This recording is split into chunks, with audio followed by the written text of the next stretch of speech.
اهلا بيكم شباب، فيديو جديد من دورة فلاتر. المرة اللي فاتت او في الجزئية اللي فاتت بالكامل انتهينا من بناء اليو اي بتاعنا بالكامل. انا حبيت طبعا افصل الجزئيتين عن بعض، بحيث ان انت مثلا لو مش مهتم باليو اي وعايز اللوجيك بس تروح على جزئية اللوجيك، العكس لو مش مهتم باللوجيك ومهتم تاخد النقط اللي في اليو اي تشتغل في الجزئية بتاعت اليو اي.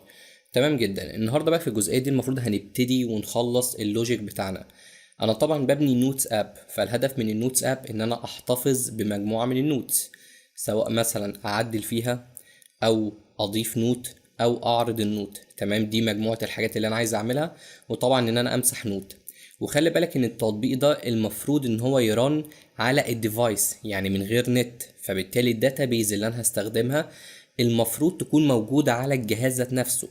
حتى الآن احنا كنا دايما بنستعمل الفاير بيز عشان نخزن البيانات، تمام، او ايا يكن، سواء لو كان اي بي اي بنتعامل من خلاله مع بيانات موجودة على النت. لكن دلوقتي بقى انا عايز البيانات بتاعتي اللي هي النوتس دي تبقى متخزنة على الجهاز. متخزنة على الجهاز يعني اسمها لوكال داتابيز. تمام، طبعا عندي طرق كتيرة جدا عشان اقدر اعمل الحركة دي باستخدام فلاتر. عندي اكتر من نوع لللوكال داتابيز، طبعا انت ممكن تستخدم اي واحدة تعجبك فيهم، لكن انا هنا هستخدم حاجة اسمها هايف. وانا شايف ان هايف مناسبة جدا في ان انت تخزن بيانات بكل سهولة وكل بساطة، والموضوع سهل جدا، الى جانب انها شبيهة شوية في التعامل مع الفاير بيز، يعني ماشية بنفس الكونسبت كده.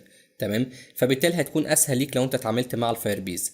لكن في حاجات تانية زي مثلا حاجة اسمها SQL Flight. تمام، دي عشان تتعامل معاها انا شايف ان انت المفروض يبقى عندك بيسكس في حاجه اسمها سيكوال، يعني من الاول خالص كده انت دارس مثلا سيكوال عشان الموضوع بالنسبه لك يبقى ابسط.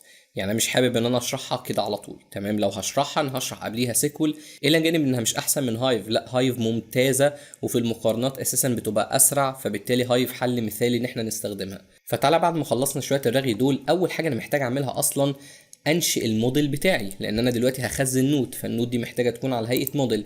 فبالتالي تعالى نروح ننشئ هنا مثلا فولدر نسميه موديلز، نيو فولدر كده موديلز، وتعالى ننشئ جواه النوت موديل بتاعنا. هقول هنا نوت موديل دوت دارت. تمام قوي. وتعالى ننشئ الكلاس بتاعنا هنا، هقول كلاس نوت موديل، وبعد كده ابتدي احط البيانات اللي النوت هتحتويها. طبعا عندنا final string التايتل، موضوع بسيط، وبعد كده عندنا final string برضو subtitle. تعالى بس نظبط كلمة الفاينل اللي هنا دي كاتبينها غلط. تمام كده. وعندنا ايه تاني؟ عندنا الديت برضو، فنفس الكلام ممكن نقوله final string date. تمام. وعندنا في الاخر خالص المفروض الكالر بتاع النوت، لان النوت هتشيل كالر، فانا هقول هنا final int color. طبعا انت هتستغرب ليه انت خليتها انت، يعني مش المفروض الكالر نحط اوبجكت اسمه color؟ هقول لك المفروض فعلا ان احنا نعمل كده، لكن خليها دلوقتي انت. هقول لك ليه انت كمان شويه، فكمان شويه ان شاء الله هنستوعب الموضوع ده. دلوقتي تعالى نخليهم كلهم required. تمام كده. وتعالى نخليهم كلهم كده required.